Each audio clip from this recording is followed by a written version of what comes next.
사사기 20장 36절부터 48절 말씀 마음을 집중하시고 함께 읽어봅니다.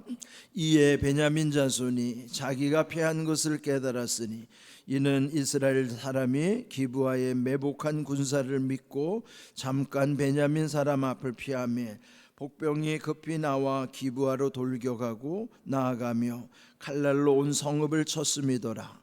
처음에 이스라엘 사람과 복병 사이에 약속하기를 성읍에서 큰 연기가 치솟는 것으로 군호를 삼자 하고, 이스라엘 사람은 싸우다가 물러가고 베냐민 사람은 이스라엘 사람 30명 가량을 쳐 죽이기를 시작하며 이르기를 이들이 틀림없이 처음 싸움같이 우리에게 패한다 하다가 연기 구름이 기둥같이 성읍 가운데에서 치솟을 때에 베냐민 사람이 뒤를 돌아보매 온 성읍의 연기가 하늘에 닿았고 이스라엘 사람은 돌아서는지라.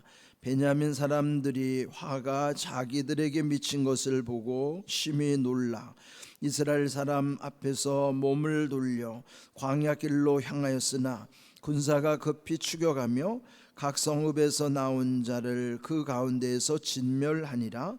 그들이 베냐민 사람을 에워싸고 기브아 앞동쪽까지 추격하며 그 쉬는 곳에서 짓밟음에 베냐민 중에서 엎드러진 자가 18,000명이니 다 용사더라.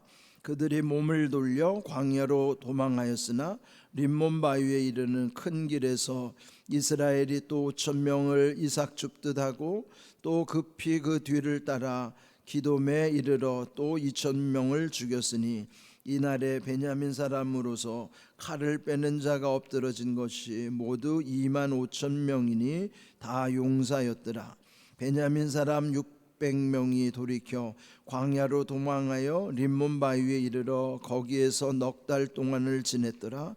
이스라엘 사람이 베냐민 자손에게로 돌아와서 온 성읍과 가축과 만나는 자를 다 칼날로 치고 닥치는 성읍은 모두 다 불살랐더라. 아멘. 사사기 19장과 20장은 이스라엘 사사시대 때 일어났던 비극적인 사건입니다. 그런데 뭐든지 그 일이라는 게 갑자기 이루어지는 것 같아도 그 발단에서부터 이렇게 엄청난 일이 벌어지기까지에는 그 시간이 있고 과정이 있는 것이죠. 여기 이제 19장에서 그 발단이 됐던 사건은 이 한 레위인의 첫 사건이에요. 그러니까 레위인은 하나님께 구별된 사람임에도 불구하고 첩을 두었다는 것 또한 그는 경건하지 못한 일이고, 또 그 첩도 바람이 났고 또 친정으로 달아났고, 그래서 이 레위인이 친정으로 가서 그 첩을 다시 데리고 오는 과정 중에 기브아라고 하는 베냐민 지파 마을에서 그 첩이 비참하게 죽는 사건이 벌어지죠. 그 기브아의 불량배들이 그 접대하는 노인의 집을 포위하고 그리고 이 레위인을 요구하는 거예요. 그러니까 레위인이 그 남자인데 남색을 하겠다는 거예요. 그러니까 남자끼리 동성애를 하겠다는 것이죠. 그때 이 노인이 자기의 처녀딸과 또 이 레위인의 첩을 그들에게 내준 거예요. 근데 그 첩이 밤새도록 그 불량배들에게 아주 그냥 만신창이가 되고, 그래서 새벽녘에 돌아와서 결국 그 집 문 앞에서 죽게 되는 것이죠. 그런데 이 레위인은 이 죽은 첩을 자기 집으로 싣고 가가지고 12도막을 내서 12지파에게 보냈다. 그리고 그 12지파가 이 공분을 일으키게 만드는 거예요. 그 12지파의 분노로 인하여 결국은 이제 이 12지파 중에 이 베냐민 그 지파와 나머지 11지파가 전쟁을 벌이게 되는 사건입니다. 그래서 이제 그것이 계속 이어지다가 우리 지난 시간에 본 것처럼 베냐민 지파는 그들의 12지파 중에 막내 지파라고 그랬어요. 그리고 숫자, 또 전쟁에 참여할 수 있는 숫자도 26,700명밖에 안 됐고, 그런데 11지파 연합군은 무려 군사가 40만 명이나 됐더라 그랬거든요. 그러니까 11대 1의 싸움도 그렇지만은 40만 명 대 26,700명, 이건 뭐 비교할 수 없고 싸움의 상대가 될 수 없는 거예요. 그런데도 이 베냐민 지파가 1차, 2차 전쟁에서는 대승을 거두게 되는 거예요. 그런데 3차 전쟁 때는 상황이 역전돼 가지고 11지파 연합군에 의해서 이 베냐민 지파가 완전 진멸이 되는 거예요. 그 사건이 계속 이어지는 거예요. 오늘 36절, 이에 베냐민 자손이 자기가 패한 것을 깨달았으니 이는 이스라엘 사람이 기브아에 매복한 군사를 믿고 잠깐 베냐민 사람 앞을 피하며. 그러니까 3차 전쟁에 베냐민이 패한 것은 그 11 족속의 그 연합군들이 매복 작전, 유인을 해낸 거죠. 속인 거예요. 그래서 결국 속아서 자기들의 성이 빈 상태에서 매복된 군사들에 의하여 완전히 성도 진멸되고 또 그 가운데서 이제 도간에 든지가 된 것이죠. 완전 협공을 당해서 이들이 이제 완전히 비참하게 거의 다 죽는 거예요. 오늘 여기 결론에 47절에 보면은 600명만 남겨진 채 다 죽어요. 거의 2만 6천 명 이상이 다 도륙을 당하고, 그리고 결국 600명만 남겨지는 비참한 상황에 이르게 되는 것입니다. 그런데 여기 오늘 읽은 36절에 보면은 이에 패한 것을 깨달았으니, 그들이 패한 것을 깨달았을 때는 이미 늦은 거예요. 여러분, 이게 깨닫는 게 중요한데 빨리 깨닫는 게 중요하죠. 우리의 신앙생활도 그래요. 빨리 깨닫는 게 좋아요. 이렇게 이미 패하는 것을 깨달았으면 이건 이미 때를 놓친 거죠. 근데 여러분, 빨리 깨닫는 것은 하나님의 은혜입니다. 그것도 우리가 늘 말씀 안에서 우리가 잘못됐다는 것을 깨우쳐 주는 것을 훈계라고 그랬어요. 그런데 훈계 말씀이 계속 지속되는데도 깨닫지 못하면은 결국은 하나님은 징계하십니다. 그 징계 속에는 심판의 요소도 있어요. 그런 징계라는 것은 우리의 몸을 통해서 깨닫게 해주시는 거예요. 그것도 하나님이 사랑하시기 때문에 징계하는 것이죠. 그래서 돌이키는 것, 깨닫는 것은 빨리 깨닫는 게 좋다 하는 겁니다. 그런데 이제 여기 결국은 그들이 이제 협공을 당한 상황 속에서 38절에 이 연합군들은 처음에 이스라엘 사람과 복병 사이에 약속하기를 성읍에서 큰 연기가 치솟는 것으로 군호를 삼자. 자기들이 서로 그 성에서 연기가 피어오르면은 이제 그걸로 서로 신호를 주고받는 거예요. 그렇게 하다가 결국은 이제 오늘 여기 말씀의 제목처럼 41절, 이스라엘 사람은 돌아서는지라 베냐민 사람들이 화가 자기들에게 미친 것을 보고 심히 놀랐다. 오늘 제목이 화가 미친 것을 보고 그랬어요. 여러분, 이게 이 재앙이 이른 것, 이들에게 저주가 임한 사건을 늦게 깨달았을 뿐만 아니라 그걸 보고 심히 놀랐더라.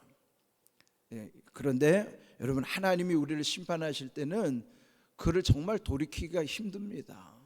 그래서 깨닫는 훈계의 말씀 가운데 돌이키는 것이 가장 지혜로운 것이에요. 우리 새벽마다 이렇게 나오면은 그 훈계의 말씀 속에서 우리 자신들이 언제든지 깨닫고 돌이키는 시간이거든요. 우리가 이 새벽마다 통성기도 다음에 주여 진실하게 하소서, 주여 겸손하게 하소서, 주여 능력 주시옵소서, 이 세 가지는요 우리 신앙의 본질입니다. 왜 진실해야 될까요? 진실이라는 것은 거짓 없음을 진실이라고 그러잖아요. 그러니까 진실하지 못하다는 것, 진실하지 못하면은 그 자체는 이미 마치 밑 빠진 독과도 같은 거예요. 우리 사람도 진실하지 못하면 믿을 수가 없죠. 진실해야만 믿을 수 있는 것처럼 먼저 우리가 하나님께 진실해야만 하나님과의 바른 관계를 이룰 수 있습니다. 그래서 믿음의 첫 단추는 바른 믿음이어야만 하는 거예요. 여러분, 다 믿는다고 하죠. 신을 믿든지 자기를 믿든지 다 믿음의 대상이 있어요. 근데 믿는다는 것은 그 전제 조건이 진실해야 한다는 거예요. 하나님 앞에서나 사람 앞에서 먼저 진실해야지. 거짓이 없을 때 서로 믿을 수가 있는 것이죠. 그래서 마치 그 진실을 잃어버리면은 밑빠진 독은 아무리 그 밑빠진 독을 채우려고 채워질 수가 없어요. 여러분, 이 밑빠진 독은 겉으로는 드러나지가 않아요. 보이지가 않아요. 밑에 있기 때문에. 그런데 결코 채워지지 않는 것이죠. 우리가 진실을 놓쳐버리면, 진실하지 못하면은 그 인생은요 결코 채워지지 않습니다. 그리고 결국은 다 그 밑빠진 독으로 말미암아 그 인생이 결국은 헛되게 되고 말아요.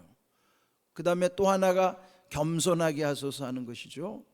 그 겸손이라는 것은 진실을 했다가도 겸손을 놓치면은 또 마치 공든탑이 무너진 것처럼 무너질 수밖에 없어요. 그럼 겸손이 뭘까요? 진실을 끝까지 유지할 수 있는 게 겸손이에요. 이 두 가지, 진실함과 겸손함이 하나님 앞에서 능력이 임하는 비결이에요. 여러분, 공든탑이 무너진 사람들이 처음에는 진실했다가도 나중에 결국은 겸손을 놓치다가 그 공든탑이 다 무너지는 겁니다. 요즘 그런 뉴스에 연예인들이라든지 유명했던 분들, 또 교계도 마찬가지예요. 그렇게 능력 있는 목사님들 중에서도 넘어지는 이유는요 결국은 겸손을 잃어버리기 때문에 그들의 공든탑이 하루아침에 무너지는 것입니다. 그래서 인생의 문제는 두 개예요. 하나는 밑에 있고 하나는 위에 있어요. 밑에 문제는 밑빠진 독의 문제고, 위에 문제는 공든탑이 무너지는 것의 문제입니다. 그래서 우리 인생이 먼저 이 밑빠진 독이 안 되도록 늘 진실하면서도, 그러고 나서 늘 주님 앞에 겸손하면은요 그 인생 무너지지 않습니다. 여러분이 늘 진실함과 겸손함 가운데 하나님의 능력이 그 안에 채워지도록 하셔야 돼요. 그래야지만 그 인생이 정말 복된 인생이 되는 것입니다. 그걸 우리가 새벽마다 늘 주여 진실하게 하소서, 주여 겸손하게 하소서, 주여 능력 주시옵소서, 이게 그냥 입에만 달려있는 게 아닙니다. 우리가 하나님께 구하는 기도예요. 그래서 저도 매일 여기서 제 자신이 지금까지도 계속 새벽마다 그렇게 해왔기 때문에, 또 그렇게 안 하면 우리 인생이 다 무너질 수밖에 없어요. 그래서 저는 늘 이 찬양을 부를 때마다 주여 진실하게 하소서, 그 찬양을 부를 때는 밑빠진 독을 생각합니다. 주여 겸손하게 하소서, 그 찬양을 그 고백을 드릴 때는 공든탑이 무너질 수 있다는 것을 늘 떠올리는 거예요. 여러분의 인생 속에서도요 끝까지 헛되지 않고 또 천국에 이르러서 하나님이 보시기에 착하고 충성된 종이라고 일컬음을 받을 수 있으려면은 우리의 인생 속에 날마다 진실함과 겸손함으로 하나님의 능력을 구하야만 하는 줄로 믿습니다. 그렇게 살아가는 것이 현명한 방법이에요. 그런데 여기에 이들이 일어난 이런 전쟁은 결코 있어서는 안 되는 일들이죠. 우리의 삶에 개인적으로도 그래요. 당하지 않아야 될 고난이 있어요. 그거는 진짜 어리석은 일이죠. 물론 주님이 우리에게 고난을 주실 때도 있습니다. 그거는 좋은 고난이에요. 그러나 주님이 주시는 좋은 고난은 맞서서 이길 수도 있지만은, 그러나 당하지 말아야 될 고난, 그러나 우리가 어리석어서 당하는 고난들이거든요. 진실하지 못하기 때문에, 겸손하지 못하기 때문에 당하는 고난은 무익한 고난이에요. 그런 건 당하지 않는 게 좋은 것이죠. 그래서 우리가 늘 오늘 이 전쟁의 기사를 보면서도 이 민족 간의 이런 싸움은 결코 일어나서는 안 될 일이죠. 그리고 이제 다음 시간에 보겠지만은 21장에 가면 그들이 후회하는 장면이 나와요. 이렇게 하나님의 은혜 가운데서 우리의 모든 일들이 온전히 이루어지려면은 우리가 날마다 진실하고 겸손함으로 하나님의 능력을 구하는 삶, 그거를 우리가 늘 기억해야만 하는 것이죠. 근데 오늘 주신 말씀 47절을 보시면은 베냐민 사람 600명이 돌이켜 광야로 도망하여 림몬 바위에 이르러 거기에서 넉 달 동안을 지냈더라. 그러니까 거기 600명이 광야로 도망을 하여 결국 그들 600명이 목숨을 건지는 거죠. 그러니까 600명이 남았다는 것은 베냐민이 결국 그 600명을 통해서 다시 남은 자를 통해서 하나님이 또 회복시켜 주시는 그루터기와 같은 존재들이에요. 하나님은 언제든지요 남은 자를 두신다고요. 여러분 그 엘리야 시대 때도 엘리야 혼자 외롭게 영적 싸움을 하는 줄 알았는데 그 엘리야에게 말씀하기를 바알에게 무릎 꿇지 않은 7,000명의 용사를 숨겨두셨다고 말씀하신 것처럼 이렇게 남겨두시는 하나님의 은혜가 있다는 거죠. 그래서 여기 600명이 결국은 나중에 그 베냐민 지파의 유명한 분들이 나오죠. 그 베냐민 지파에 여러분 잘 아는 대로 사도 바울이 기독교 신앙에 있어서 엄청난 공헌을 하는데 사실은 사도 바울도 이 베냐민 지파 사람이라고요. 그래 만약에 여기에 베냐민 지파 사람 600명을 남겨놓지 않고 다 죽였더라면 600명까지 다 죽였더라면 기독교 역사에 바울이 존재할까요? 안 할까요? 존재할 수 없어요. 그런 걸 보면은 하나님이 이렇게 남겨놓은 자를 통해서 이렇게 놀랍게 역사하시는 것, 또 오늘 이 시대에도 하나님의 나라를 위해서 남겨준 자들이 있다는 것. 그래서 우리 모두가 이렇게 새벽에 기도할 때마다 이 마지막 때에 교회가 침체되는 시대라고 우려하고 탄식하지만은 그런 염려하지 마십시오. 교회가 침체한다고 해서 하나님의 나라가 침체되는 거 아니에요. 예? 교회가 교회답지 못하면 교회는 망하게 돼 있어요. 앞으로 망하는 교회도 많이 생길 겁니다. 그게 우리는 망하는 교회에 속하면 안 되겠죠. 하나님이 쓰시는 교회가 되는 게 중요한 거죠. 그럴 때 남겨둔 자들, 하나님의 쓰시기 위해서 남겨둔 자들, 새벽마다 이렇게 나와서 기도하는 여러분들은 하나님이 남겨두신 자들이에요. 이렇게 귀한 남겨진 은혜 가운데 우리가 이렇게 늘 주님의 은혜를 기억하고 살아간다는 것 늘 여러분 감사하면서 오늘 이 주신 말씀 또 늘 진실함과 겸손함으로 하나님의 능력을 힘입는 삶이 되기를 주님의 이름으로 축복합니다. 아멘.